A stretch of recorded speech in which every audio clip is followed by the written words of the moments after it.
जब आते हैं तो हम बड़े हर्षित होते हैं कि आज हमारे घर में पाहुणा का मतलब होता है, आप सब समझ ही गए होंगे, मेहमान, यानी संत हमारे घरे मेहमान बन करके आए हैं।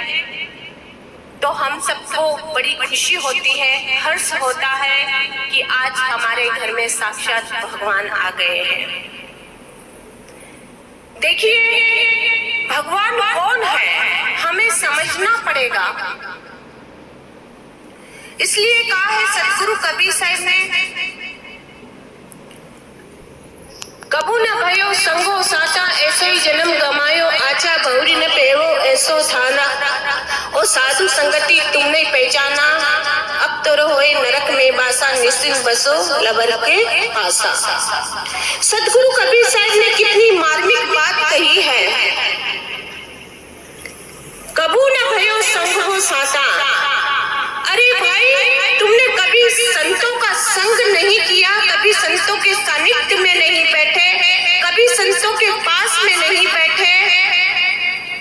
बताइए, हम संतों के पास में बैठे, गुरुजनों के पास में बैठते हैं तो हमें वहां से क्या मिलता है और क्या नहीं मिलता है।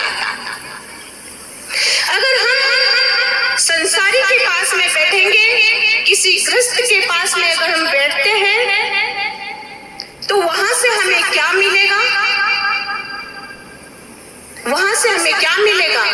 वहां से हमें सिर्फ दुख के अलावा, निंदा के अलावा और कुछ नहीं मिलने वाला है। क्योंकि हम अक्सर यही तो करते हैं। देखना माता बहनों को, जब माताएं बैठती निवृत्त हो जाती है काम से शाम की समय में, तब कहाँ बैठती है? ओटले पे, चबूतरे पे बैठ जाती है और फिर क्या कहती है? अरे मेरी सास ऐसी है, मेरी बहू ऐसी है, मेरी बहू सुनती नहीं है। यही करती हो ना कि और कुछ बातें करती हो? यही मिलता है एक दूसरे से।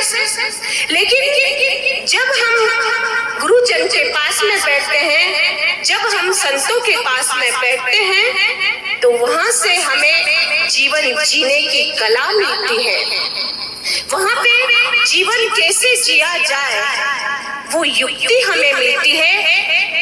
जीवन में खुशहाल कैसे आए, शांति कैसे आए, हमारी पीड़ाएं कैसे दूर हो, हमारा दुख कैसे दूर हो, वो हमें संतों के पास में बैठने से मिलता है।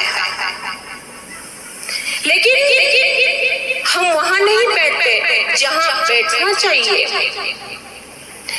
क्योंकि हर मनुष्य दुखी है, हर मनुष्य के अंदर टेंशन है, हर मनुष्य डिप्रेशन में है, हर मनुष्य के अंदर अशांति है। क्यों? कभी विचार किया आपने? कभी विचार नहीं किया।